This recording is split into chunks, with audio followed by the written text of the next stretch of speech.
It's my pleasure to introduce to you Steven Pinker, who's Peter de Flores Professor at MIT. He's a member of the Department of Brain and Cognitive Science. His specialties, among other things, are visual cognition and the psychology of language. In his very distinguished career, he's received many awards for research, teaching, and publishing.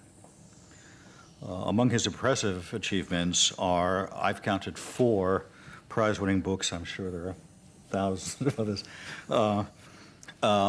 which, quite apart from their intellectual content and rigor, have successfully bridged the gap between an academic audience and an informed popular audience.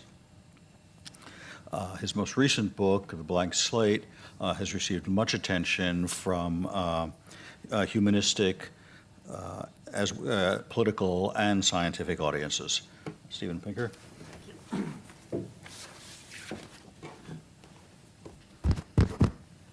Thank you. Well, today I'm going to address the humble, circumscribed, small topic of the past, present, and future of human nature. And I'll spend most of the time on the future, but I'll say a few words about the past and present, really about the concept of human nature rather than human nature itself. Can you hear me, by the way? Okay.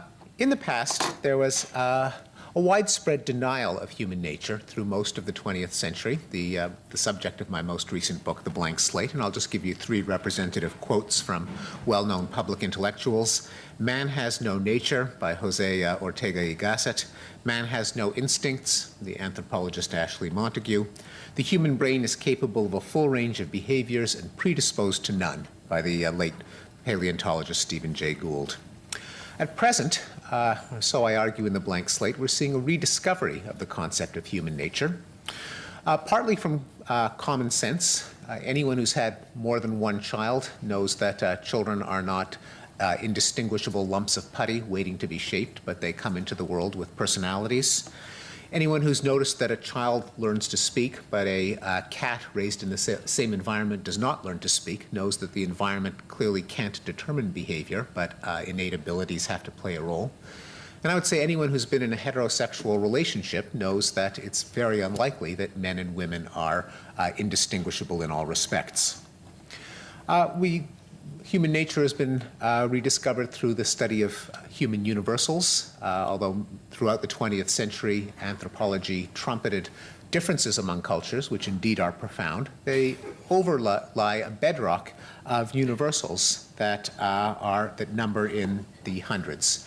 Here is a list from the anthropologist Donald Brown, and they range from aesthetics, affection, age terms, and ambivalence, all the way down to vowel contrasts, weaning, weapons, and attempts to control the weather. There's also been a highlighting of the importance of our genetic endowment in the functioning of the mind and brain through behavioral genetics and cognitive neuroscience. I'll just give a couple of examples. This is a study that came out a couple of years ago by Paul Thompson and his colleagues at UCLA using MRI to image the living human brain and make measurements of the distribution of gray matter in different parts of the cerebral cortex.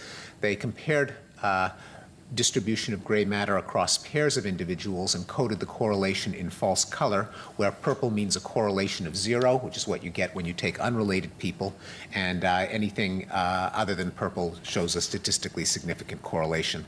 This is what happens among pairs of people who share half their genes, namely fraternal twins. And as you can see, large parts of the cortex are similar across fraternal twins in the distribution of gray matter. This is what happens in clones, that is, monozygotic or identical twins who share all their genes. And as you can see, vast areas of the cortex are green, yellow, or red, showing that the actual amount of gray matter that you have is influenced by degree of genetic similarity. Steve, what's the difference between the 1, 2, and 3? Oh, I'm sorry. These are just 3 different views. Left hemisphere, right hemisphere, top view. I'm sorry. I should have explained that. Now, these aren't just meaningless differences in anatomy like the shape of your outer ear, but have well-known consequences for intelligence and personality. I'll just sum it up with the famous cartoon from the New Yorker. Separated at birth, the Malafert twins meet accidentally, where you see two identical twins who meet in the patent office with identical contraptions on their lap. It's not that much of an exaggeration because studies of identical twins who were separated at birth have shown that they have astonishing similarities in personality, intellect, and many idiosyncratic personal quirks. But really what I want to concentrate on is the future of human nature, namely, if there is such a thing as human nature, can we change it? Now, there have been notorious attempts to change human nature in the 20th century. In the heyday of the blank slate, there was the attempt to change what there was of human nature through coercive social engineering, as in the New Socialist Man of Stalinist Russia.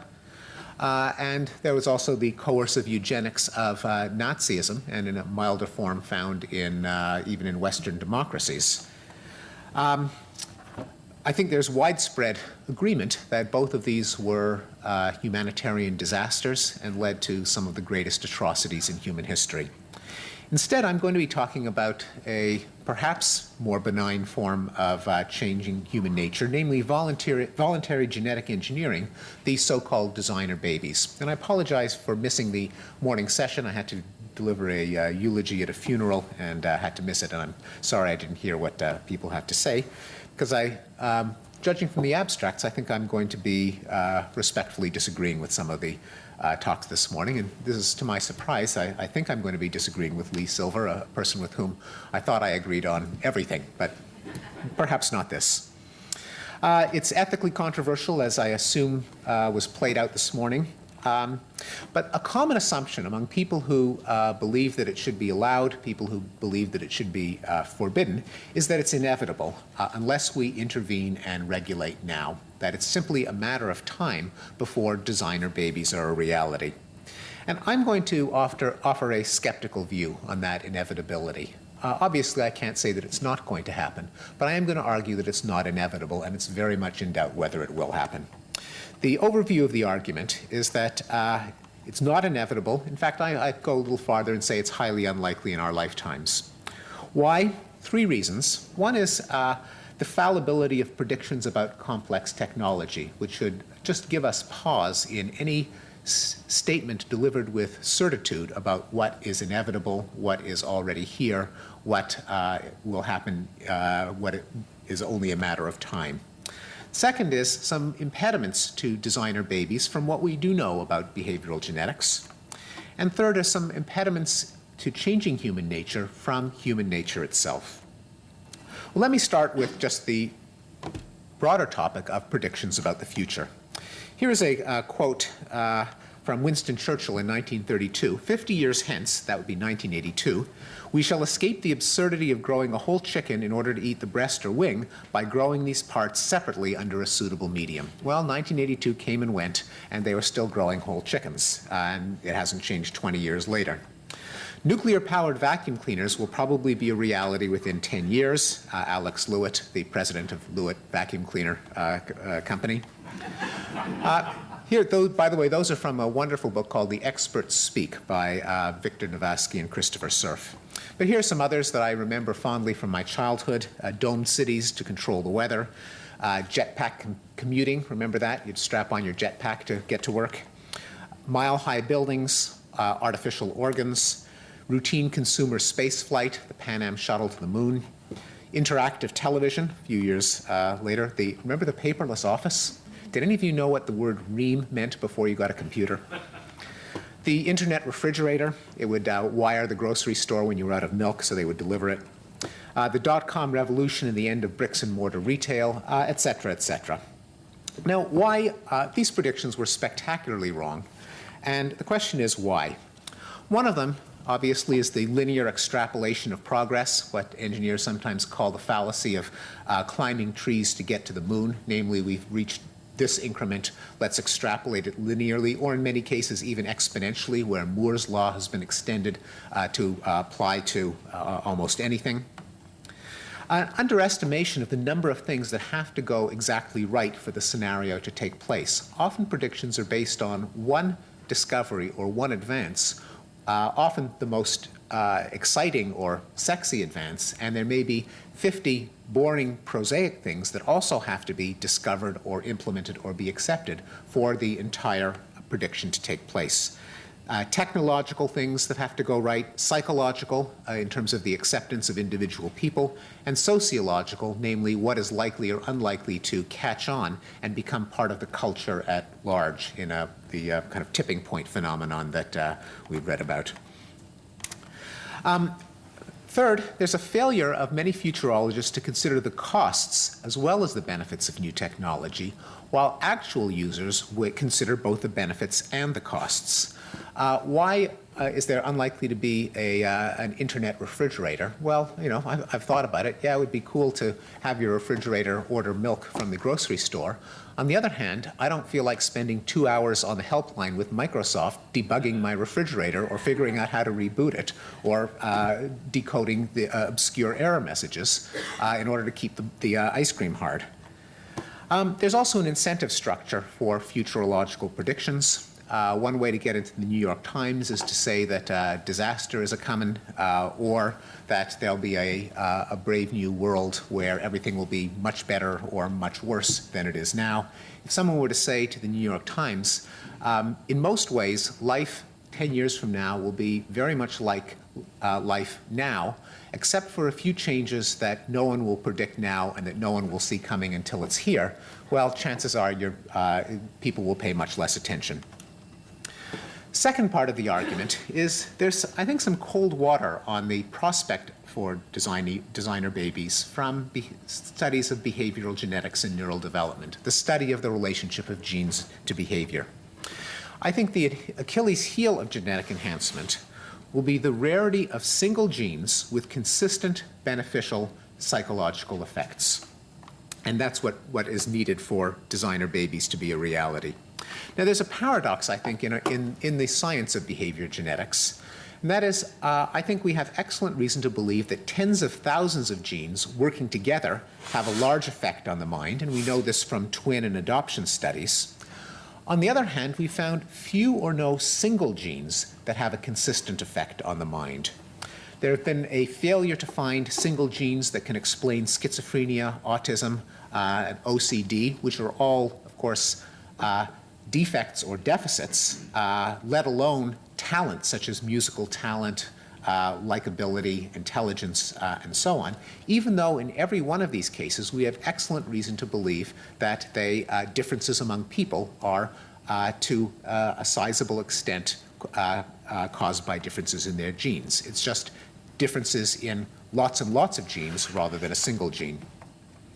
Also, there have been failure to replicate discoveries of single genes for a number of such cases, including bipolar illness, sexual orientation, and most recently, what I had thought was the most promising example, the discovery by the Ploughman group in London of a gene that correlated with 4 points of IQ in what looked like a very well-controlled study, but the authors just withdrew that finding just a little more than a month ago.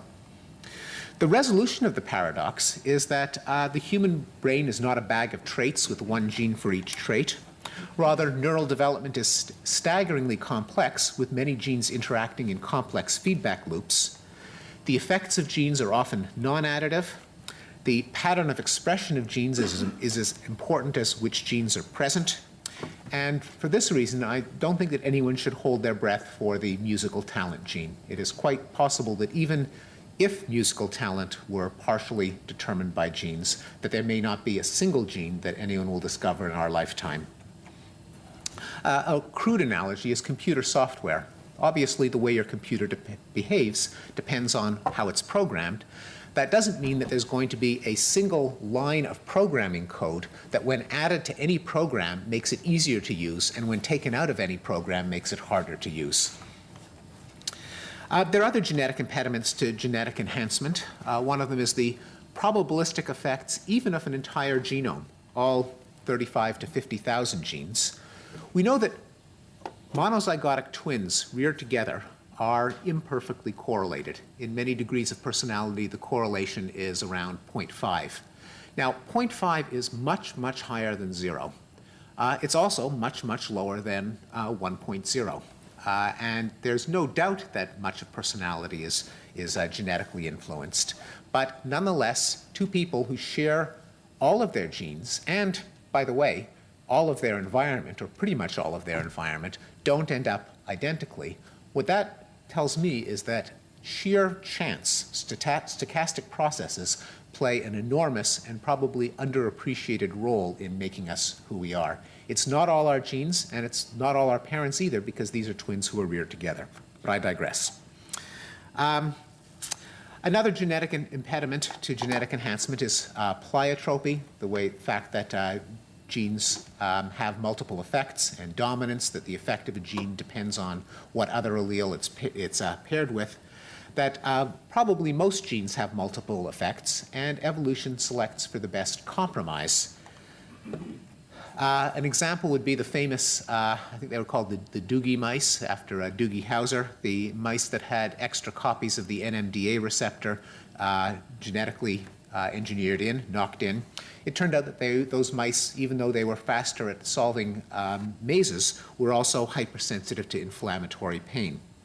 In the human case, one of the perhaps best candidates for a gene with effects on IQ is a gene for torsion dystonia, which offers simultaneously a 10-point IQ boost, according to some recent studies, and a 10% chance that the person will end up in a wheelchair with uncontrollable muscle spasms. Because of this, because of the pleiotropy, the fact that the gene that you're going to put in your child to enhance their IQ might, with some probability, confine them to a wheelchair, we also have ethical impediments to research on human enhancement, namely, how can you get there from here if the interim experiments to perfect the process, to make it safer, to weed out the side effects, may have on its path ethical consequences that no human subjects board or reasonable person would accept. Finally, most traits are desirable at intermediate values. Wallace Simpson famously said you can't be too rich or too thin, but most behavioral traits are not like that. Maybe you can't be too smart. That itself is debatable. But for most traits, you don't want a child to be an utter shrinking violet and pathologically timid. On the other hand, you don't want some reckless maniac. You don't want a child who's going to be a wimp and to be stepped on by all the other kids. On the other hand, you don't want Jack the Ripper either. So would you want to implant a gene in your child that made the child, say, 10% more aggressive? Well, that depends on what the other 34,999 genes are doing. If they're conspiring to make the child not aggressive enough, then yes, you do want to put that gene in. If they would have made your child a little bit too aggressive to begin with, then you don't want to put that gene in, and only if you could assess the simultaneous effects of the entire genome could you have any confidence in making that decision. Finally, I think there's some impediments in human nature to enhancing human nature. Often, appeals to the inevitability of genetic enhancement allude to parental psychology, that it's just part of being a parent that you will do anything to help your child, and therefore no parent would turn down the opportunity to enhance their children. Well, I think there is something to that, but there's another part of parental psychology that has to be taken into account, which is the aversion to harm your children, which I suspect is even stronger than the desire to boost them above average. I think many parents would be loath to put their children at some risk, even a small risk, for the promise of some improvement. There are also intuitions about contamination and naturalness that are a widespread part of human psychology that I think could very well break the acceptance of genetic enhancement. Look, people are upset about the idea of genetically modified soybeans. It's not clear that they would be nonchalant about genetically modified children. And there are many cases in which technologies that any I think engineer would say ought to have been adopted on a widespread basis years ago that are avoided because of the yuck factor. I think Rationally, I think there are excellent arguments why there should be far more nuclear power plants than there are. But it's impossible to build one in this country because no one wants to live near one, regardless of anything we know about the potential risks. Likewise, genetically modified foods, especially in Europe, I think there's excellent reason to believe that the aversion that one sees in Europe can't be justified on objective grounds of risk and benefit, but nonetheless the yuck factor keeps them out and may continue to keep them out. Finally, anyone who knows someone who's undergone in vitro fertilization is aware that this is an expensive, painful, traumatic, unpleasant procedure, especially when compared with the alternative, namely sex. Certainly people who are desperate to have a child will resort to IVF. It's not completely clear, and there are people who do it for other frivolous reasons, to have their child born under one astrological sign or another. It's not that no one would do it for frivolous reasons, but there's reason to question whether it will be done on a wide-scale basis for enhancement. So parents' choice is not, would you opt for a procedure that would give you a happier and more talented child? I think that's not the choice that people would face, but rather, would you opt for a traumatic and expensive procedure that might give you a very slightly happier, more talented child, might give you a less happy, less talented child, might give you a deformed child, and probably would do nothing? For genetic enhancement to change human nature, not just a few people would have to say yes to that, but billions of people would have to say yes. And I think, again, I'm not going to rule it out, but I don't think that it's inevitable that people would say yes to it.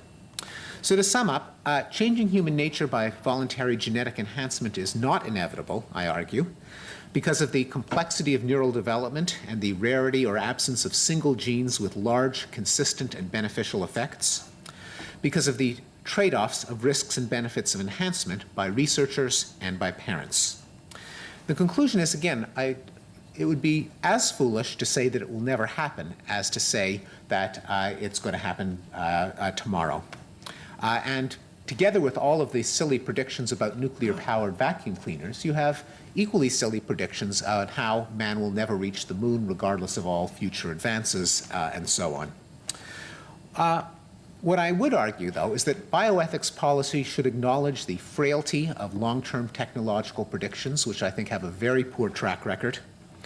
That policy should be based on fact, not fantasy, about what the prospects are that we know of, not what we can conjure up as if we indulge our imaginations based on exponential extrapolation of what we have today. And that policies predicated on the inevitability of genetic enhancement should be rethought. Thank you very much.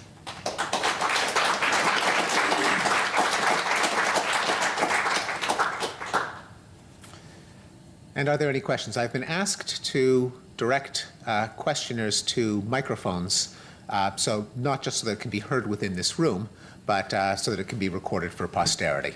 Okay. Oh, Lee. Pardon me? Do you want to do questions after the two presentations? Oh, I thought we were going to have presentation questions. I think that makes more sense just because of human memory. Yeah. Microphone coming for Lee. You can go ahead. Kill me. I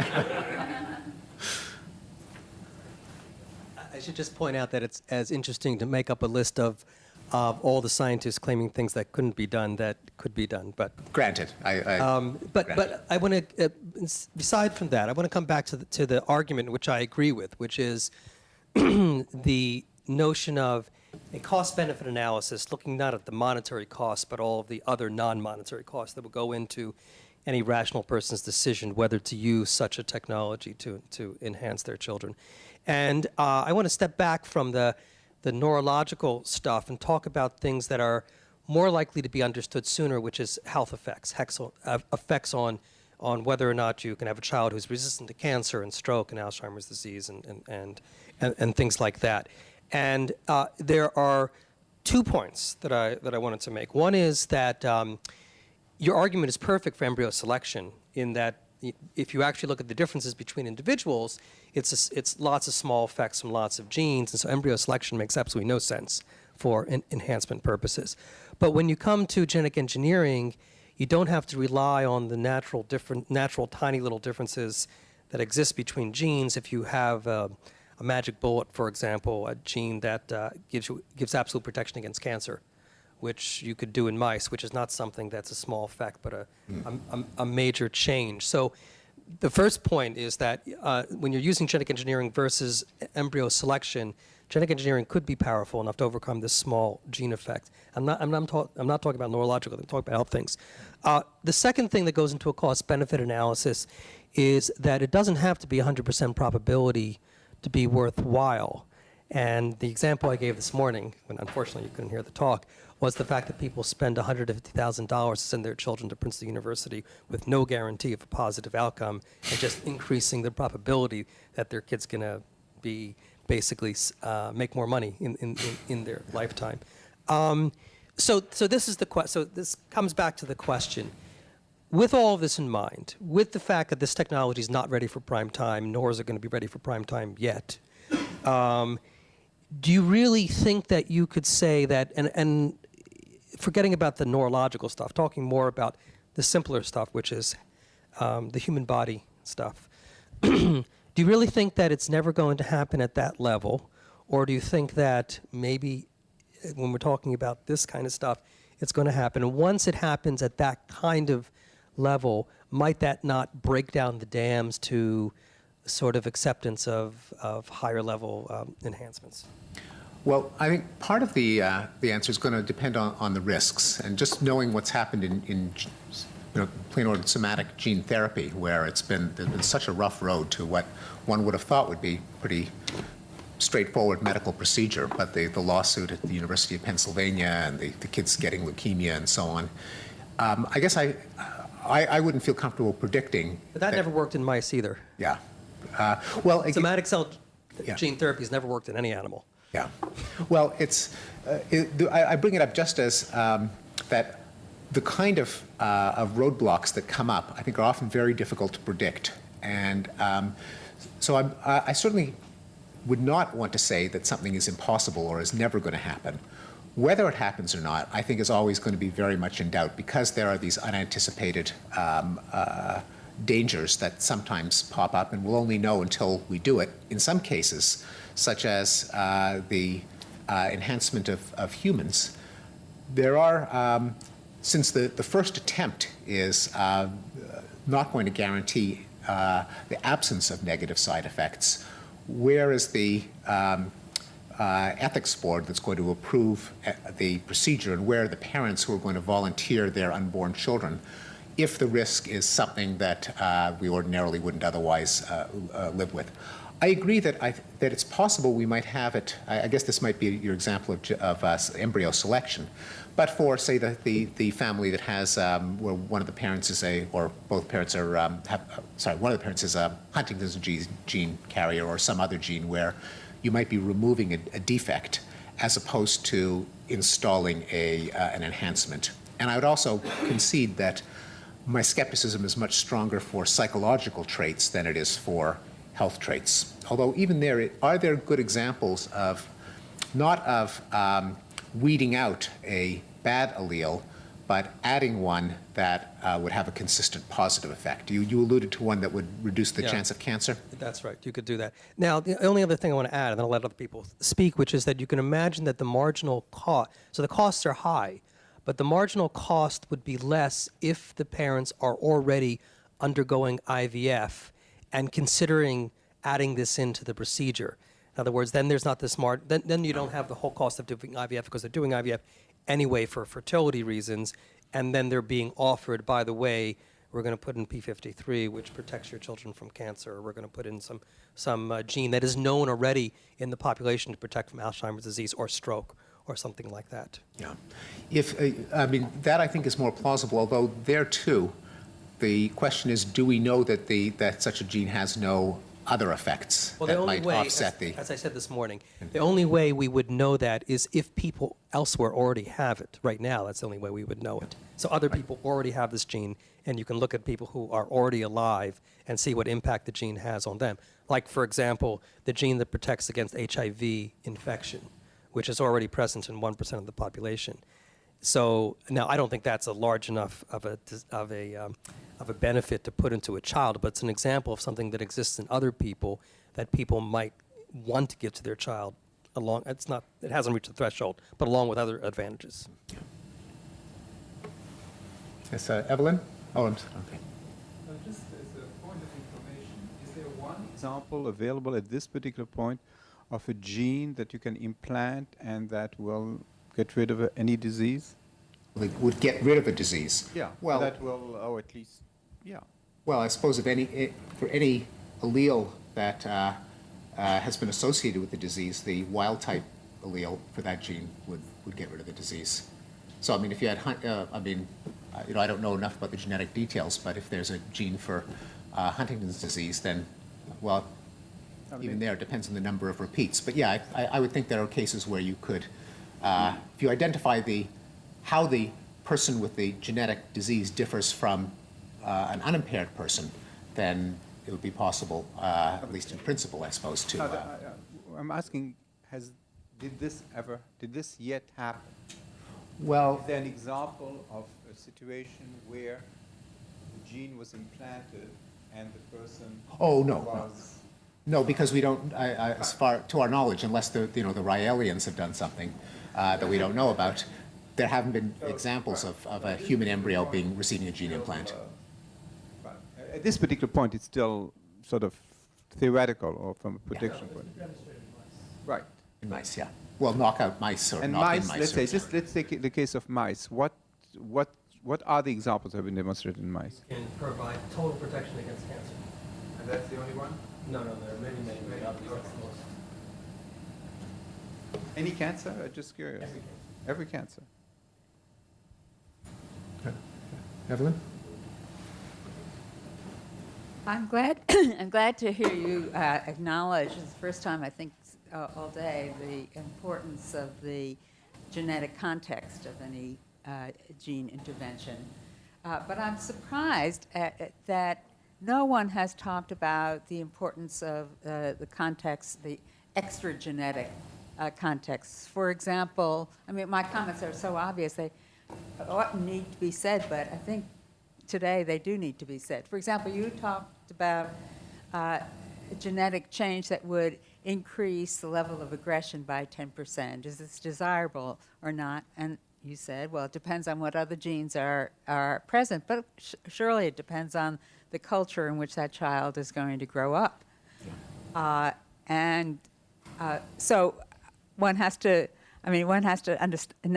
think about the value, the judgment of, of genetic what counts as enhancement, what counts as a positive value, is not written in our genes. It's not universal. Not everyone would agree with Lee Silver that the measure of success is how much money you will make. In fact, I was going to suggest this morning that some people might think that that's already a post-human condition that is speaking. So there's no account or no discussion of the tremendous cultural variation in what is valuable, what is humanly valuable, and similarly, what is efficacious in a particular cultural context. And to add to your list of what might be natural opposition of parents to enhancing if that could be done, the traits of the child, one has to remember the strong desire of parents to have children like them. And Lee referred to the preference in deaf parents, the preference for genetically deaf children. And there are similar stories about the Small People's Association. I forget the correct term. So, little people. Yes, certainly I completely agree about the point of the importance of the cultural context. I was almost sort of granting that for a long time, people, given the choice, would prefer kids that are smarter over not as smart, well-liked over not as well-liked. Where? Pardon? Well-liked by an competitive American white middle class? Yes, or or well liked in an African village. They're not the same. No, indeed. Or at least they're not exactly the same, although I suspect there's a lot of overlap. But since this is an issue that comes up in the context of Western democracies, Western Europe, United States, and so on, I was kind of holding those values constant and saying, regardless of whether one wanted to justify them in some ultimate sense, or regardless of whether they're parochial to these large land masses, that's the context in which this will come up as a choice or as a possible scenario. But certainly, nothing I disagree with in what you said. Yeah.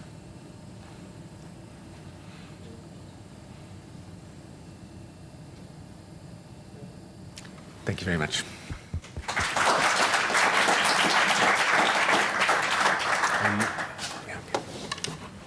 Is the next speaker using the? I don't think he's going to use anything, so it's all.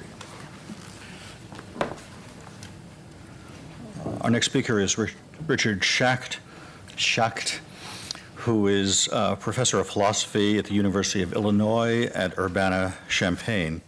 His particular interests are 19th century German philosophy, particularly Hegel and Nietzsche, and the general problem of value and formation of values in the 19th and 20th century. He's also made important contributions to the general and important shift in American philosophy away from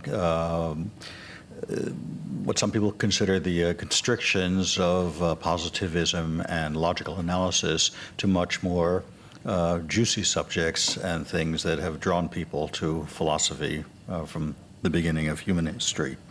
In any case, the kinds of issues that he is concerned with bear directly on what we're talking about today. Richard Schacht.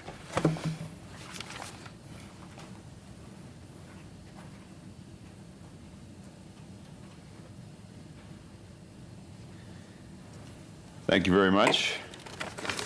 Yes.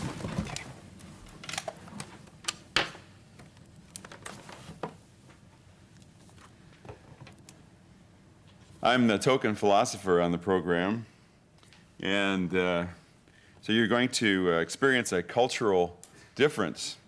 Culture is not just a matter of religion and frog's legs. It also has a lot to do with how we do what we do and the kinds of things we do as we do it.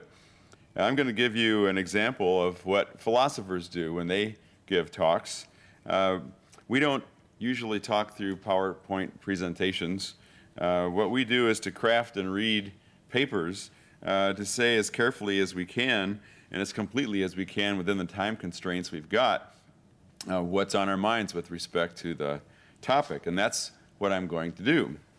I'm going to step back and think about the concept of human nature. I'm delighted to say, by the way, that I agree completely with everything Stephen said during his talk. I'm not going to repeat it, but I'm going to play off of some of the same issues that he raised at the beginning, and I don't know if he'll agree with everything I say later, but anyhow, we're starting off on the same wavelength. I'm going to start by saying something about what happened to the concept of human nature in 20th century philosophy, anyhow, which Stephen did touch on. I'm going to then refer to a couple of my favorite philosophers, David Hume and Friedrich Nietzsche, who it seemed to me to deserve a lot of credit for having attempted to start philosophical discussion of human nature. And then I'm going to suggest some things that I believe are still worth talking about with respect to human nature, even after we've become somewhat more critical and self-aware in our use of that notion than people used to be. So, to get on with it. Does human nature have a future? By this, I don't mean to be asking whether our species will be around much longer. Rather, is there anything more than strictly biological to the idea of human nature? If Michel Foucault and his kindred spirits are to be believed, it is an idea whose time has come and gone. We are still here, but the idea that we have some sort of determinate nature about which there is anything interesting to be studied and discovered and said is purported by Foucault to be a 19th century invention that we ought to drop. Nietzsche famously told us that God is dead, and according to Foucault, Nietzsche ought to have said the same thing of man. There is nothing out there that has a divine nature, and there likewise is nothing around here that has a human one. Or rather, there are human natures aplenty on this planet, but all of them are historically contingent affairs, and this supposedly makes nonsense of the idea that there is anything like a blueprint of humanity that we all either do or ought to exemplify. This way of thinking has become quite popular in recent years. In fact, the idea of human nature has become one of those ideas philosophers seem to love to hate.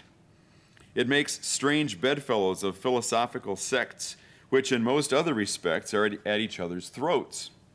Rejection of it just might be the closest thing we have had during the past couple of centuries to a common denominator in philosophy.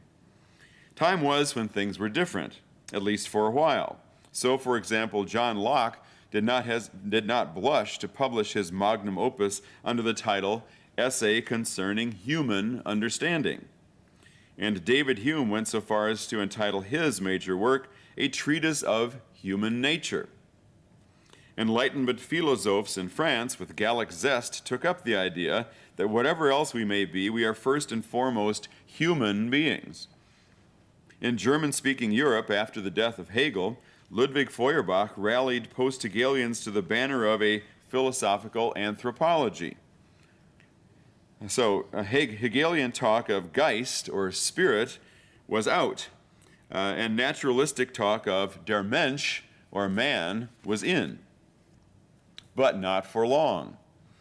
Marx, Kierkegaard, and Nietzsche, in their own quite different ways, and with plenty of other company, were also very much concerned with the problem of how to conceive and understand human nature.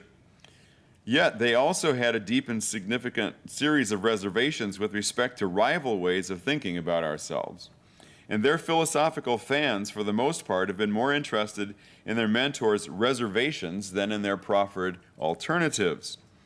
A movement actually calling itself philosophical anthropology did get going in Central Europe in the 1920s, but first Heidegger came along, and then Hitler, and then existentialism, and then Marxism, and critical theory, and then post-structuralism, and deconstruction, and feminism, and somehow, amid all this high-octane competition, philosophical anthropology never really caught on. Der Mensch joined der Geist in the attic. For one reason or another, and in more ways than one, the 20th century was not a very good one for human nature. Positivists, linguistic analytic philosophers, phenomenologists, existentialists, Marxists, critical theorists, structuralists, post-structuralists, feminist theorists, and analytical philosophers of mind might be able to agree on little else, but one thing they have had in common is the conviction that the idea of human nature has no place in philosophical discourse. They suppose either that it is not the sort of thing philosophers have any business talking about, or that all such talk about it is much ado about nothing. Phenomenologists objected to the naturalism implicated in the whole idea of taking our nature to be a fundamentally human one, to be understood, at least in the first instance, in terms of the sort of living creature we are. Existentialists seconded the motion, adding that in our case, existence precedes essence. In their book, any such conception is a fiction by means of which we try to avoid having to face up to our angst-laden freedom and responsibility for ourselves. Marxists condemned the idea of human nature as a reactionary ideological invention intended to thwart recognition of both the possibility of and the need for a profound transformation of the status quo. Structuralists followed suit, taking any and all forms of humanity to be functions of contingent arrangements having no significance beyond the specific contexts in which they are realized.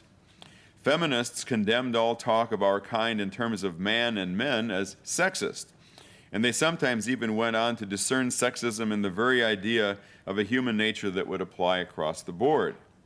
And then along came Foucault and other post-structuralists for whom the very notion of a human nature is nothing more than the conceptual product of certain 19th century disciplines in search of an object.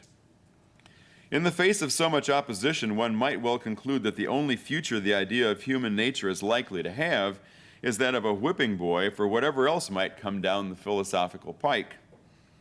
If Foucault is to be believed, Friedrich Nietzsche, my favorite dead philosopher, was one of the leaders of the pack of its detractors. As I read Nietzsche, on the other hand, he has precisely the opposite significance, giving Der Mensch a new lease on life. In this respect, as in so many others, Nietzsche is truly one of David Hume's heirs. Here are a few of the things Hume had to say in the introduction to his Treatise of Human Nature, published in 1739. "'Tis evident that all the sciences have a relation, greater or less, to human nature, that however wide any of them may seem to run from it, they still return back to it by one passage or another. There is no question of importance whose decision is not comprised in the science of man, and there is none which can be cited with any certainty before we become acquainted with that science. In purporting, therefore, to explain the principles of human nature, we in effect propose a complete system of the sciences, built on a foundation almost entirely new, and the only one upon which they can stand with any security. And as the science of man is the only solid foundation for the other sciences, so the only solid foundation we can give to this science itself must be laid on experience and observation. We must therefore glean up our experiments in this science from a cautious observation of human life, and take them as they appear in the common course of the world by men's behavior in company, in affairs, and in their pleasures. Where experiments of this kind are judiciously collected and compared, we may hope to establish on them a science which will not be inferior in certainty and will be much superior in utility to any other of human comprehension." End of the quotation from Hume. Not bad for 1739, I would say. As I interpret him, Nietzsche undertook to practice what Hume here preaches in his own inquiries into what makes human beings tick. In his book, The Gay Science, after announcing that God is dead, Nietzsche goes on to ask, "When will all these shadows of God cease to darken our minds? When will we complete our de-deification of nature? And when may we begin to naturalize ourselves," literally us humans, uns Menschen, "in terms of a pure, newly discovered, newly redeemed nature?" Nietzsche explicitly proclaimed this to be one of the main tasks of the philosophy of the future he heralded and launched in his book Beyond Good and Evil, even if a rather daunting one, owing to the doubts about many of our most cherished ideas about ourselves to which it may give rise. To translate man back into nature, he writes, to see to it that man henceforth stands before man as even today, hardened in the discipline of science, he stands before the rest of nature, deaf to the siren songs of old metaphysical bird catchers who have been piping at him all too long. You are more, you are higher, you are of a different origin. That may be a strange and crazy task, but it is a task. Who would deny that? In short, my Nietzsche advocates and exemplifies what might be called an anthropological shift in philosophy. By this I mean a general reorientation of philosophical thinking involving the attainment of an anthropological optic and sensibility in thinking about ourselves, and also in thinking about most other items on the philosophical agenda. It thus involves the replacement of epistemology, as epistemology once replaced metaphysics, by a kind of philosophical anthropology as the central philosophical project. Nietzsche is far from taking our humanity to amount to nothing more than a variation on the general theme of animality. The common view of his general conception of our nature imputes to him a strongly reductionist and biologistic tendency. This view, however, greatly distorts his actual approach to it and understanding of it. We began as animals, and animals we remain. And as Nietzsche has Zarathustra say, soul is only a word for something about the body. But Nietzsche also considers human life to have been fundamentally, pervasively, and fatefully transformed, and to have become human life in the first place, only with the advent of society. Thanks to this revolution in our evolution, we are, as Nietzsche puts it, the no longer merely animal.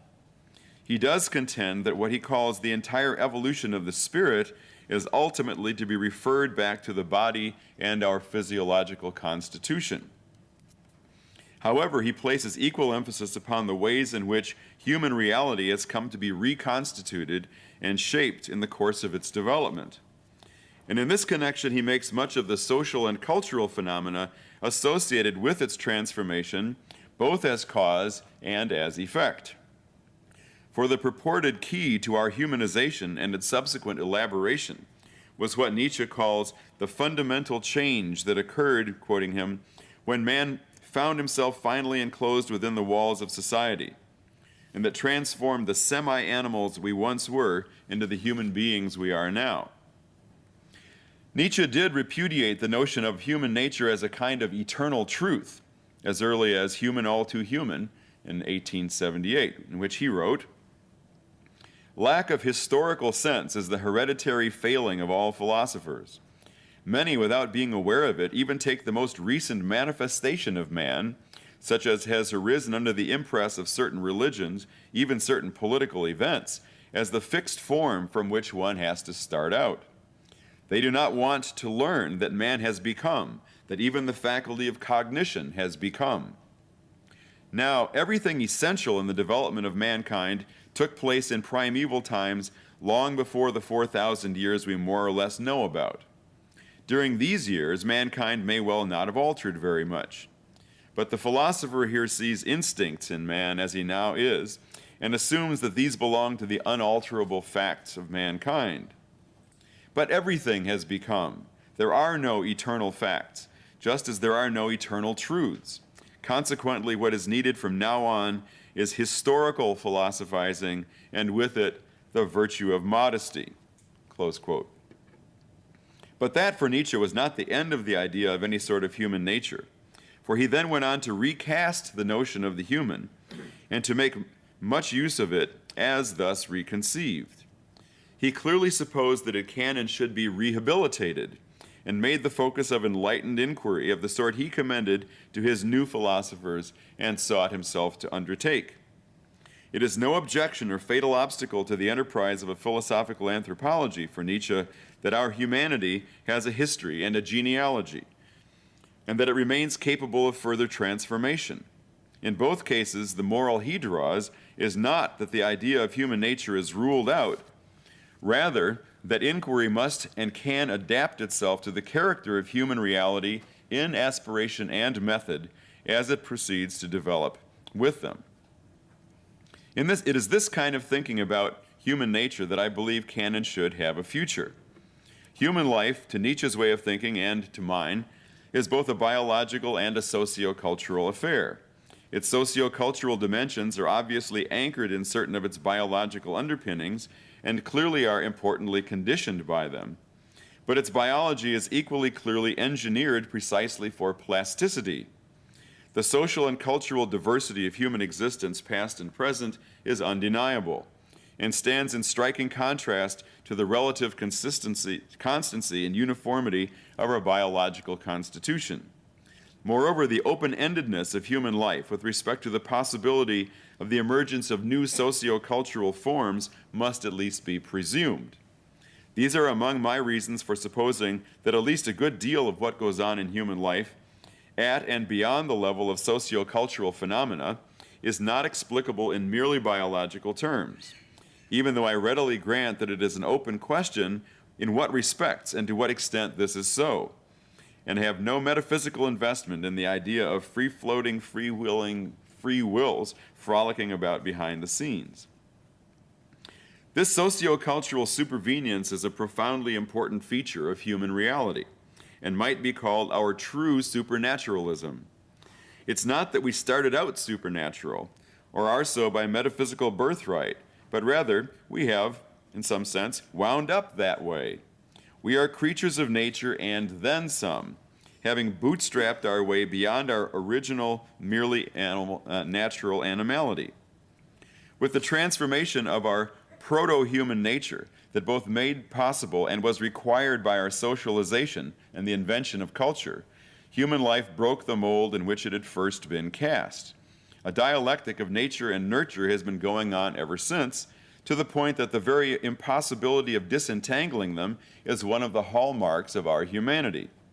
Hence also the fundamentally historical character of human life, which likewise is no less real than its inescapable animality, and indeed is intimately bound up with its socioculturality. Our biology, thus, is only a part of the story where our human nature is concerned. The nature-nurture dialectic and our historicality are others. A third is what might be called our psychosomaticity. There is little, if anything, that we experience and do as human beings that is not psychosomatic, in the sense of having both psychological and physiological dimensions that are deeply interconnected. Our senses, our emotions, and our sexualities are all cases in point. And so are our arts, sports, uses of language, interpersonal interactions, and even our religions and sciences, insofar as they are ongoing pieces of human life, having to do with forms of human experience and activity. Nor do they take shape and go on in a vacuum. The dynamics of the interrelations between the psychosomatic and the sociocultural are the heartbeat of the human. Another cardinal feature of our humanity might be called objectification. It has to do with the interplay of experience and its expressions in human life. In this ubiquitous dialectic, subjectivity both finds objective form and undergoes transformation under the impact and through the appropriation of objectivities that have been humanly produced. This is how art works. This is how culture more generally works. And this is how human life elaborates itself. No less significant is the phenomenon of human intersubjectivity. It pertains to those relations and interactions constituting our interhuman relationships, impersonal as well as personal. Human life is interpersonal to the core, and as such it is communicative on a number of levels and in a variety of ways, all mediated to one degree or another by symbols, conventions, and institutions, but not fixed by their forms and structures. Then there is our embodiment. Our relation to our own bodies is a very perplexing and by no means simple one, and is another basic feature of our human existence. A human body is neither simply what a human being is, nor simply something one has, but rather is both at once, inseparably, even if also dynamically, and sometimes awkwardly, and even distressingly. A number of these features of our nature converge upon and frame the problem of human mentality. We obviously have brains, but we also obviously have brains. In the figurative sense, in which it is beyond dispute, both that we are talking about something other than sheer quantities of gray matter inside our skulls, and that we are not all comparably endowed. How are we to understand what goes on in our brain processes in relation to what goes on in our minds, even if, and indeed particularly if, we understand both expressions to be more than a bit metaphorical? And how are we to understand both sorts of goings-on in relation to what goes on in our lives? We may not have a monopoly on this sort of thing in the universe, but there can be no doubt that much about the way it all goes in our case is inextricably bound up with the genealogy of our humanity. This is only a very partial inventory of topics on the agenda of the sort of inquiry into human nature I believe has a future. But it should serve to help indicate what I am talking about and to suggest why I find it interesting as well as intellectually respectable and important. As I have indicated, I take myself to be making common cause in all of this with Nietzsche, and to be very much in the spirit of Hume as well. But I believe that Nietzsche and I have gone beyond Hume in certain important respects. For human beings, as Nietzsche and I understand them, are more complicated than what I might call Humean beings. How does a Nietzschean version of a human being differ from others in the Menagerie? First, I'd better zip you through 2,400 years of the history of philosophy in order for you to know what I'm talking about. So fasten your seatbelts. A Platonic being might be thought of as a soul in a body. An Aristotelian one is a potentially rational animal that fares best in something like a Greek polis. The Christian version is either an embodied soul or an ensouled body, depending on whether it favors the Platonic or the Aristotelian side of the family. A Cartesian being is a mind hooked up to a body. The Hobbesian model is a body with a brain. Its Humean cousin is a physiology with a psychology and a social life. Their Kantian rival is that plus a self capable of rationality, autonomy, duty, and immortality. A Hegelian being is a bit player in the self-transformation of reality from the natural into the spiritual by way of the socio-cultural. How about a Heideggerian being? Well, you'd better not try this one at home, but a Heideggerian being has the character of, and I more or less quote the master, being in the world ahead of itself with thrown facticity alongside entities among others towards death. It's no better in German.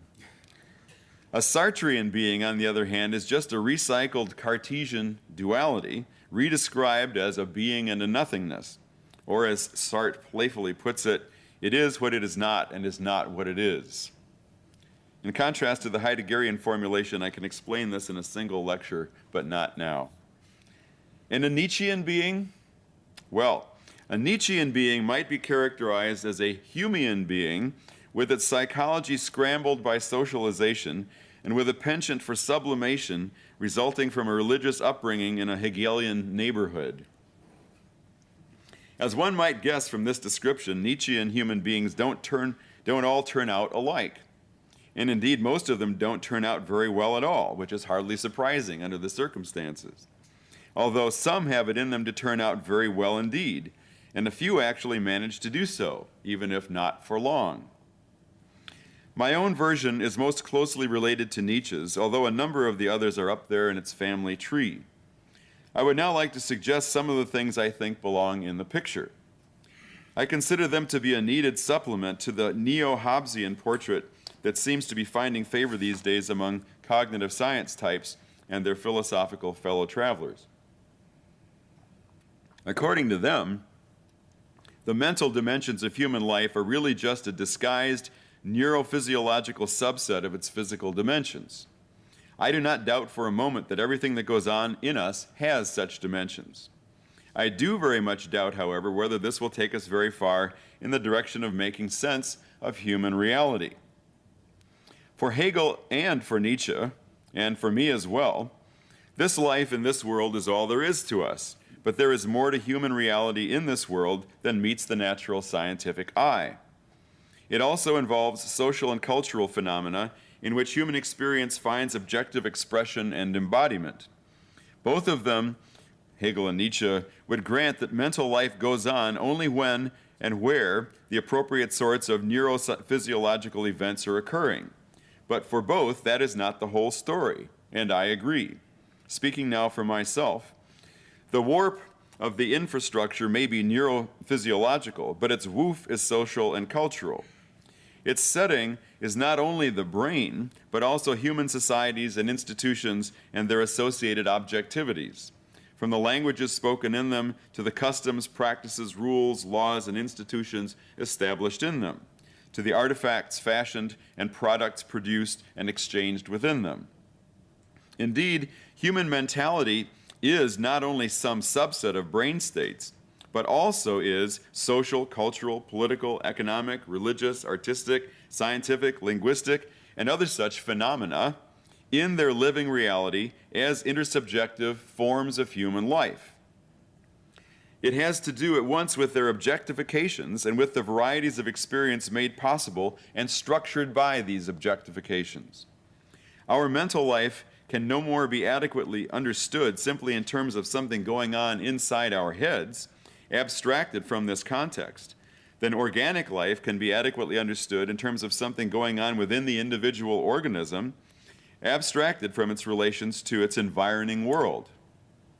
By the same token, human mental life, also cannot be adequately understood in terms of the various sorts of sensory inputs our senses are biologically configured to be capable of receiving. and it is not enough to make further reference to the chemical and physical processes that occur from the moment our sensory receptors are impinged upon until the resulting neural ripplings subside. I take what goes on in our minds and lives to have a good deal more to do with the significant content that piggybacks on these processes than with their nuts and bolts. What we take in, beyond the media of the messages, may be broadly characterized as information, which, at least for the most part, is conceptually schematized and bound up with the interpretive and evaluative contexts within which its meaning is constituted. Information may be coded, expressed, conveyed, and received in certain types of sensory images. But what is significant about these images is the meanings they convey by virtue of the significance with which they have come to be endowed as elements of conceptual, interpretive, evaluative symbol systems. We take in both these systems themselves as we learn them and continue to learn modifications and refinements of them, and also the rich variety of particular things they are used to convey. What goes on inside our heads and in our human lives is to a great extent a function of the symbol systems we internalize and the interactions, transactions, and other actions they make possible. We relate to each other by means of them, and our experience of environments and happenings is laden with them. It would seem to be in our nature to operate, at least for the most part, by means of representations. And to whatever degree this is so, the representations by means of which we operate owe at least as much to the symbol systems we internalize as to the sensory and neural apparatus with which we are endowed. Our neural system is the place in which such representations become effective, but it is the meaning content of the representations that is of paramount importance in human life. And that content requires an entirely different sort of analysis in terms reflecting its symbolic elaboration and its sociocultural objectification. It is not unreasonable to suppose that the human senses and brain have evolved in concert with the emergence and development in human social life of the phenomenon of symbolism. That is, in concert with the capacity to use, generate, teach, and learn symbols, and to establish systems or orders of this composition. Indeed, it would seem that one of the primary evolved functions of our senses and brain is precisely to enable us to internalize, enter into, and participate in whatever social symbolic order might be at hand, the content of which then comes to loom large in what we go on to do. Can naturalistic sense be made of this? Nietzsche thought so, and so do I. Let's suppose that once upon a time our proto-human ancestors were nothing more than Hobbesian beings, bodies with brains more or less like ours. It is not all that difficult to see how they might have turned into something more. The story I'm about to tell, briefly before I conclude, is a Nietzschean one. Suppose that our Hobbesian beings are impelled by circumstances of a very practical nature to enter into group arrangements that place a premium on the development of their ability to communicate and to coordinate their behavior. Suppose further that a dialectic ensues in which developments along these lines usher in more complex social arrangements, which in turn prompt further such developments. Suppose that this results in the elaboration of systems of conventions and rules facilitating and regulating the ways in which these beings communicate and interact. And suppose that ways and means of fixing, teaching, and learning them are devised and developed along with them. Our Hobbesian beings are turning Humean. Now suppose that the relations between elements of these systems begin to affect their use and functions, and that various social dynamics likewise come to be reflected in them. Suppose that the sorts of things they make it possible to express feed back into them, further affecting the significance attaching to their elements.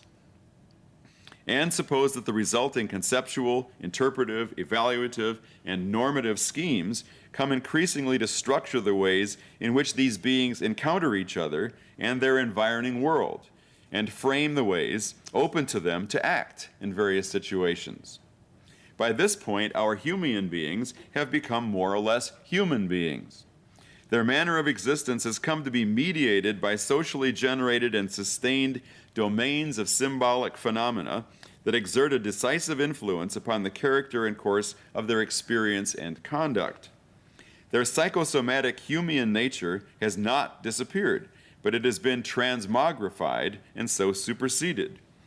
Their psychophysiology has been transformed from a configuration of features in terms of which their lives are determined to part of what merely conditions their experience and conduct. While remaining a factor, it also serves as the means through which they are enabled to enter into socially and symbolically constructed forms of life, in terms of which the courses of their lives are now to a very significant extent to be understood. If there is anything to the recent fuss about memes, I would say that this is what the kernel of truth is in the meme theme. Memes, well, you know what memes are. I don't have to go into that. So is this account plausible? Well, consider the obvious fact that we often do things because someone orders or asks us to do them, or tells us something, or because of what the directions we are following say, or because of some promise we have made, or because of some rule of a game we are playing, or because of some piece of etiquette, and so on and on. In each case and in each action performed, the brain is certainly involved, and may be said to generate the movements in question. But the brain can hardly be said to be running the whole show. On the other hand, it is not really being run by whatever it is that we think of as the mind either, in any complete sense, even though whatever it is that we've got along these lines is certainly involved as well. The significance of the brain in all of this is that it makes this remarkable manner of existence possible. Its significance is not that of its own nature and in accordance with its own processes. It determines what forms these social and symbolic structures will take, and what courses of events will unfold within the contexts they set. Other animals have brains and senses and may, like our pets, live in the same environments we do, and yet they are quite oblivious to the things we respond to in the sorts of situations I have mentioned, and in countless others in our lives. There is an important difference, but what is it? To ask what they lack and to answer that they lack minds is only to offer a word where what is needed is an account. A better question is, what is it that occurs in our case that does not occur in theirs? A clue to the answer may be found by asking what might be needed to mediate between symbol systems on the one hand and neural processes capable of engaging our organs of action and expression on the other. Hand in hand with the elaboration of such systems, there must develop a way of internalizing them and representing their contents. In short, something on the order of mental events would seem to be required as an intermediary between an objectified symbolic order and the neural order. A long period of evolutionary development may have been required, during which this constellation of elements was increasingly strengthened, refined, and elaborated before human life as we know it and live it emerged. But it could well have occurred, and very probably did. So I'll just skip to the end here. What our minds have to work with in all human cases is derived from what might be called our social symbolic education, and from the registering of the multitude of particular episodes of the kind they make possible, in a manner conditioned by the deliverances of our senses and by the general character of our neural apparatus and its functioning. In conclusion, in dealing with our nature, there is a good deal of difference between truth and the whole truth. It is of the greatest importance to avoid making too much of certain things that may be true enough as far as they go. For example, that we are featherless bipeds or naked apes, but that fall well short of doing justice to their purported object. Accounts of human nature, both philosophical and otherwise, have long been vulnerable to criticisms of this sort. But that vulnerability is hardly fatal to the enterprise. We just have to keep on applying our intellectual consciences to our best efforts.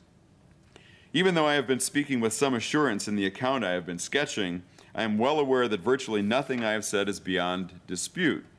I obviously think that I am on the right track, or I would have talked about something else.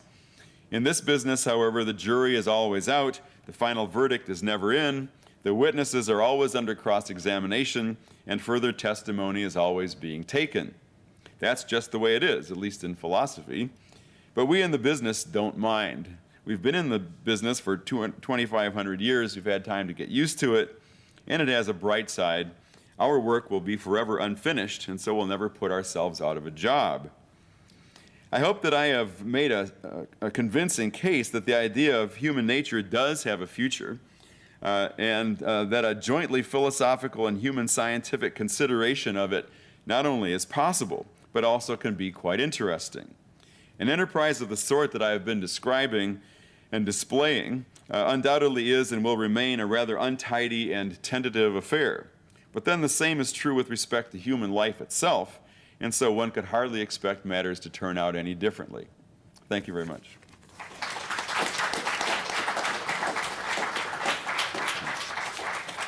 So I guess we have a little time for some questions.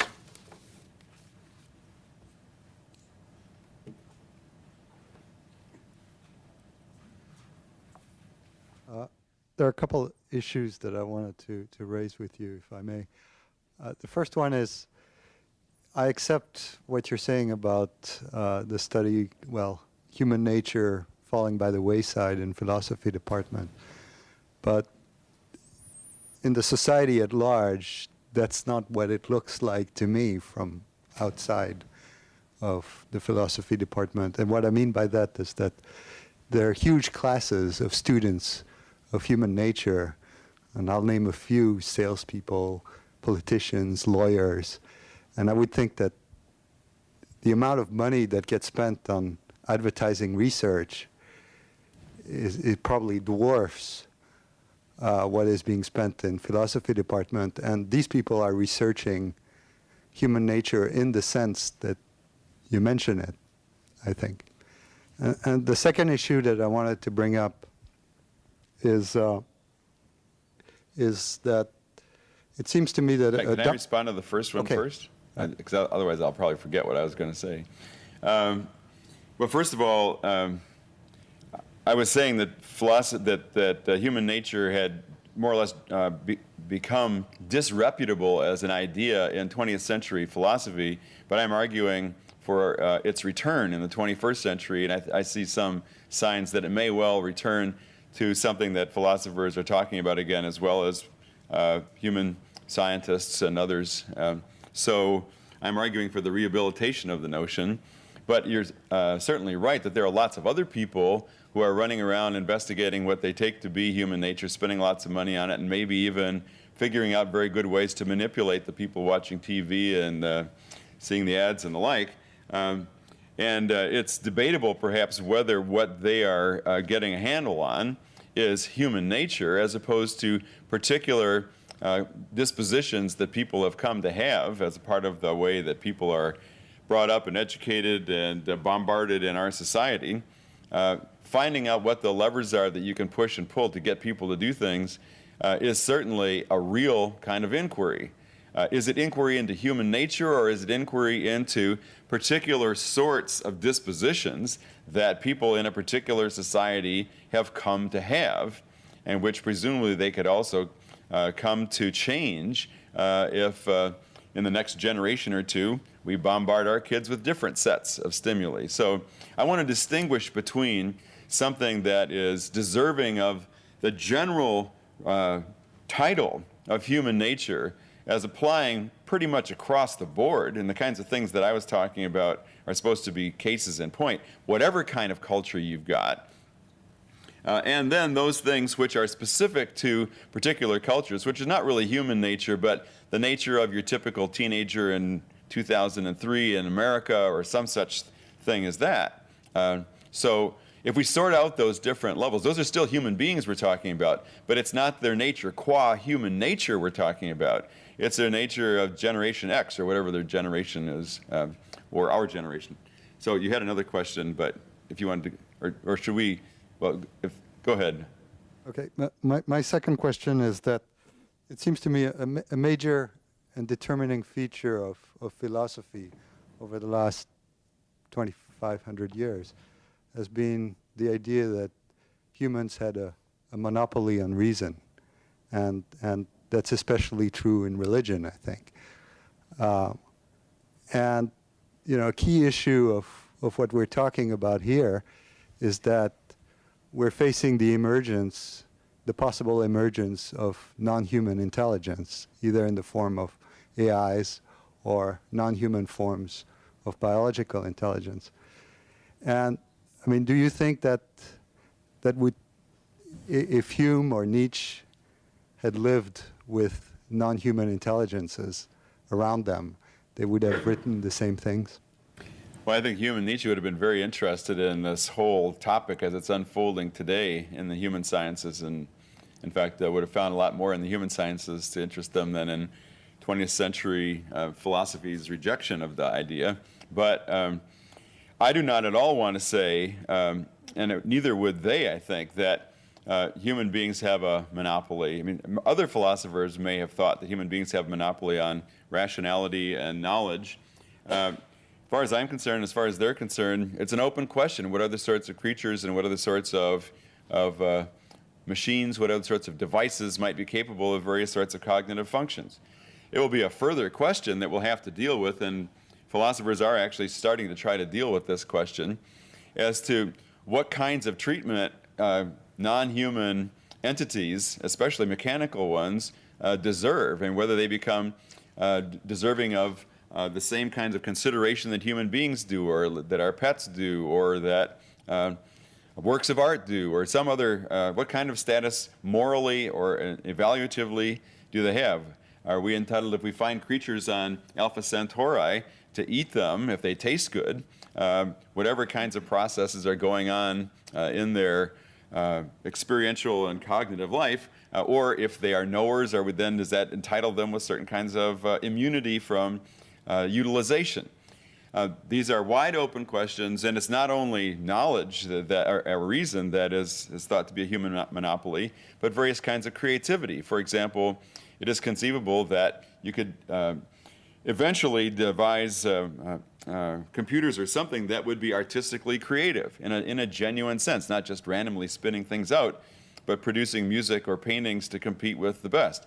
Under what point do we start attributing genuine creativity and other kinds of what used to be called spirituality to such entities? And what kinds of treatment and respect and value does that bring with it?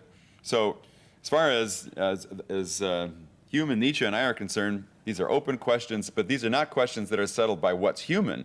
These then move on to questions of value with respect to what values attach to being the sort of thing that can do these things, human or not. Because it would be the narrowest sort of chauvinism to claim that only human beings are things themselves or deserve respect or are valuable, even if other creatures can do everything we have. Because we're human, we matter, they don't. I reject that. Nietzsche would reject that. You would reject that. Other questions? I have two brief questions. Can you hear me? 'Cause I can't I quite can hear. if you speak right into I it. can't quite hear myself. That's why I had some down. I Sorry. don't know if it's Thank really you. working, but go ahead, I can hear you. Thank you. My first question, I was unclear about your central thesis concerning Nietzsche, stating it with all too much brevity. Is it your thesis about Nietzsche that, whereas you grant that he reduces the mind to the body, to put it crudely but simply, you take this for him as a license not to repudiate human nature, but rather to free the human animal, or whatever you want to call it, the human body, to develop perhaps endless new forms of human nature? Is that your central thesis? I don't want to argue about it. Not quite. Yeah. But It sounds similar to your central thesis, though. it is similar to it. That's why I said not quite. Okay.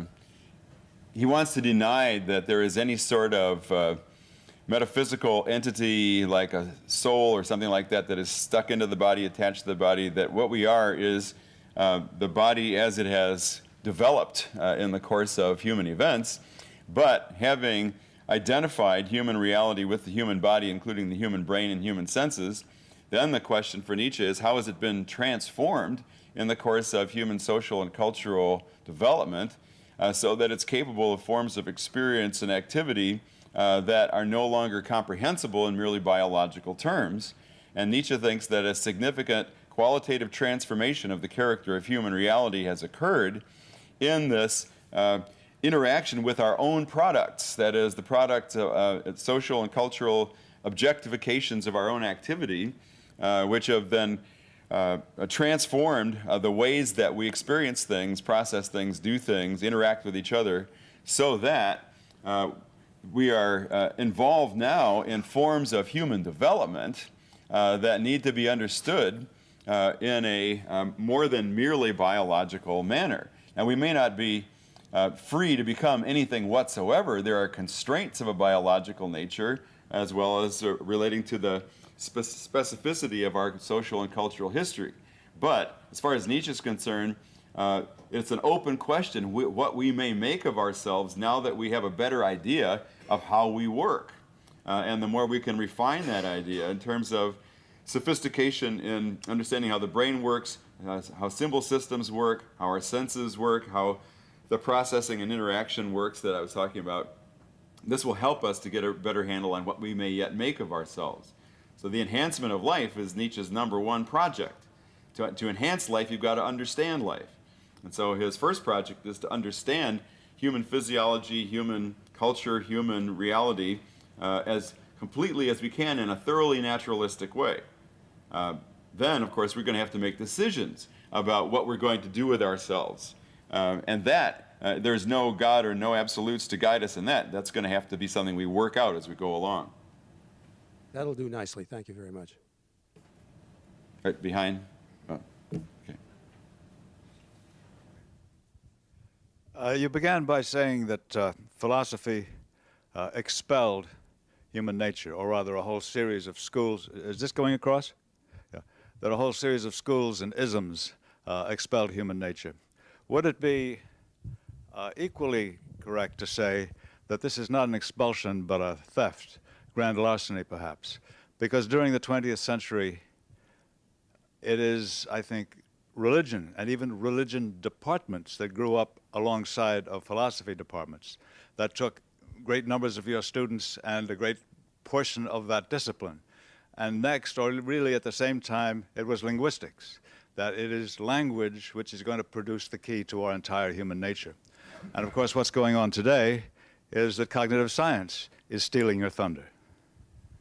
Yes, it certainly is right that as philosophers abdicated, others were very ready to rush in. And since the need to try to understand ourselves did not go away simply because philosophers declared the notion to be unmentionable. And that you could have mentioned others as well. So in religion departments, but also among certain kind of Marxist philosophers and Freud and his followers and others, and the list could go on to some length, of people who claim to have the correct conception of human nature that, alas, philosophers left up for grabs. Now, it's not that philosophers should be rejecting anything anybody else has to say, but they need to bring the kinds of analytical and interpretive abilities that they've got to offer into the mix, and that's what my plea is for. So it was both an abdication on the one hand, and then an appropriation by others, for which I don't blame them. If human reality is there to be talked about, then who can blame linguists and religionists and Freud and his company and so forth for taking it up?